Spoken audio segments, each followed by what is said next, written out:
El asambleísta Jaime Moreno Félix es uno de los proponentes del enjuiciamiento político a la exministra de Energía, Andrea Arrobo. Vamos a revisar los fundamentos de la acusación realizada. Abogado, buenos días, bienvenido a Contacto Directo. Buenos días, Lenin, buenos días a todos los televidentes de Coavisa. Muchas gracias por la oportunidad. ¿Usted es de los que creen que la crisis eléctrica que vive el país es el resultado de un sabotaje? Yo creo que es el resultado de ineficiencia y de inexperiencia en el sector. Inclusive la crisis energética va más allá de del simple problema de la generación. Nosotros hoy por hoy tenemos problemas serios en la transmisión y en la distribución. El SENACE, desde el año pasado, viene manifestando a los ministros, a los gerentes generales de SELEC, que tomen correctivos, que tomen acciones en torno a no solo la generación, sino la distribución y la transmisión. En ese sentido, la ministra Arrobo fue informada desde el 20 de marzo de que los problemas eran serios en el sistema eléctrico ecuatoriano y lastimosamente no tomó ninguna acción. No puede haber sido informada desde el 20 de marzo porque ella asumió recién en noviembre el cargo. Pero antes de llegar a ese punto, yo quería preguntarle, asambleísta, de la información que ha revisado, ¿cuáles son las razones, los motivos de la crisis energética? Falta de inversión en el sector. Ese es el principal motivo de la crisis energética. El Ecuador tiene un plan maestro de energía y en ese sentido tiene que cumplirse acorde al incremento de la demanda de energía que tiene el país. Este plan maestro de energía no se ha cumplido desde el gobierno anterior, ahora tampoco se ha cumplido. Yo creo que el gobierno nacional, a través del Ministerio de Energía y Minas, tiene que buscar sobre todo la inversión privada para tratar de cumplir con este plan que hoy el ministro dice que parece que fuera un plan de Suiza, pero creo yo que fue hecho de manera técnica, acorde a la demanda energética. Tiene que cumplir con este plan y como el gobierno nacional no tiene los recursos necesarios, muchas veces ni para pagar las remuneraciones de los empleados, tiene que buscar a la empresa privada para a través de alianzas público-privadas poder invertir en el sector. Ahora, usted señala que la crisis es integral porque es de generación, de transmisión, de distribución. ¿Hubo advertencias del Estado crítico de este sector? Usted señala que sí, en marzo. ¿Recién en marzo se avisó de esto? Desde el 8 de febrero del 2023, el SENACE, el operador de energía del Ecuador, ha venido advirtiendo los serios problemas que tiene el sistema. Ojo, y no solo en generación, porque bueno, en generación nosotros le ponemos la velita a San Pedro que llueva en el austro ecuatoriano y el complejo Paute empieza a generar y se medio solventa el problema, que es lo que ha venido pasando. Pero los problemas de transmisión y de distribución son problemas coyunturales. ¿Cuál es el problema o qué es lo que dice SENACE? SENACE dice que los equipos de transmisión están trabajando entre el 90 y el 100% de su capacidad y hay horarios que sobrepasan esa capacidad. Pero estos problemas son la consecuencia del abandono del sector durante años, de obras mal hechas, de negligencia, de la no instalación de equipos, por ejemplo, como ocurre en Termomachala, o qué sé yo, o esto de repente pasó de la noche a la mañana. Pasa por la falta de inversión. Inclusive el mismo SENACE hace advertencias de que no se está cumpliendo el plan de inversión bianual que hacen precisamente para evitar que colapsen los sistemas de transmisión. Pero son inversiones que no se han hecho a lo largo de los años. A lo largo de algunos años no se han venido haciendo esas inversiones. Sin embargo, hay algo que vale la pena destacar. Hoy por hoy, en la crisis energética, los ministros que han pasado no evidencian el problema de transmisión y distribución, solamente hablan de la generación y dicen, bueno, vamos a traer barcazas, vamos a generar en tierra, vamos a tener 1 millón de proyectos de generación. Pero ¿qué pasa si yo genero y no puedo transmitir? ¿Qué pasa? El sistema colapsa. Y vemos un ejemplo aquí en Venezuela que hay cortes indefinidos de electricidad, precisamente porque no ha habido inversión y no hay cómo transmitir y distribuir esa energía que se ha generado. Ahora, si lo que el país sufre hoy, la falta de certezas, la inseguridad energética, es la no consecuencia de un no trabajo o de un trabajo incompetente durante años, ¿por qué usted enjuicia a alguien que asumió en noviembre y salió a mediados de abril? Porque el ministro anterior ya fue enjuiciado, ya fue censurado.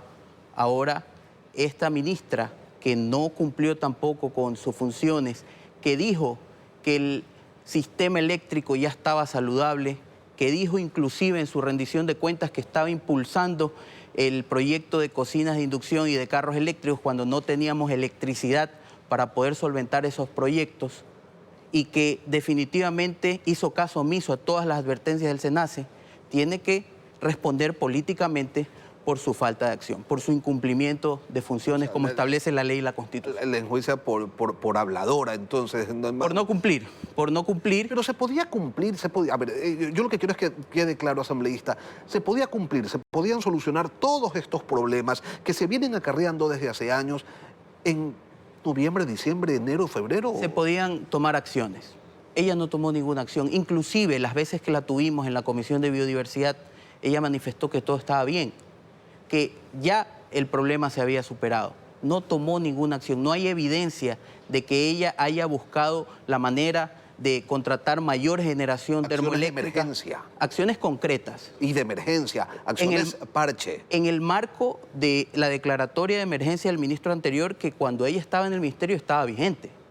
Podía tomar acciones. Ella en días anteriores sacó un comunicado diciendo que el Ministerio de Finanzas no le había asignado los recursos necesarios o no daba paso para las inversiones necesarias en el sistema eléctrico. A ustedes les consta, ni los sueldos les pagaban porque no había plata. Pero resulta que había una declaratoria de emergencia. Ella tenía la potestad de coger los recursos del sistema para poder invertir en generación y solventar el problema. Ahora, existe también un manejo deficiente de las hidroeléctricas. El complejo Paute, donde el presidente de la República manifestó que fue un sabotaje, que el agua se fue manejado de mal manera. ¿Por qué? Porque los embalses se iban vaciando de una manera no técnica, desperdiciando el agua, que es energía.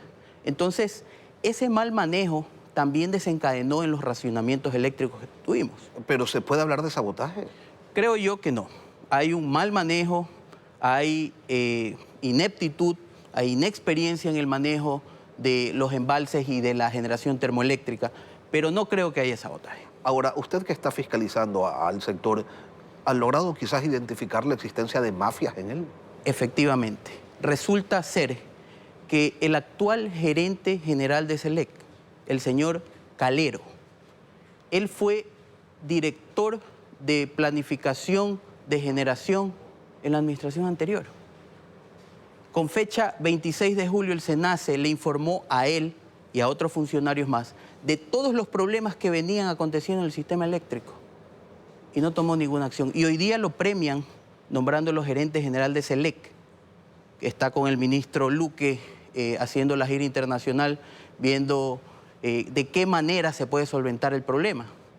¿Cómo es que este funcionario, que en su momento no cumplió y que fue parte de la administración anterior y ha venido desempeñando 6 o 7 cargos dentro de SELEC, puede hoy nombrarse gerente general premiándolo? Usted lo que dice es que, a ver, yo le pregunté por mafias, usted me menciona a un señor que ha sido funcionario, entonces, ¿cómo es que funciona esto? Yo soy funcionario, yo soy responsable de que se hagan, de que se tengan que desarrollar un sinnúmero de trabajos y decido no hacerlos para beneficiar a quién. Bueno, habrá que analizar quiénes son los beneficiarios. ¿Por qué? Porque resulta ser que la inacción puede desencadenar en una emergencia y esta emergencia puede dar la posibilidad de contratar a dedo. Entonces, dentro de esta investigación, nosotros ya hemos identificado personajes que se repiten y se vienen repitiendo. ¿Quiénes? Y pasan de un lugar, este señor Calero. Este señor Calero ha pasado por 6 cargos y hoy es gerente general. Habría que evaluar qué acciones ha tomado. De la información que yo tengo, él jamás tomó ninguna acción para poder remediar la situación eléctrica del país. ¿Pero por qué no las toman? O sea, eso es lo que no termino de entender. Cuando uno no toma una decisión que resuelva el problema eléctrico, ¿es para beneficiar a quién?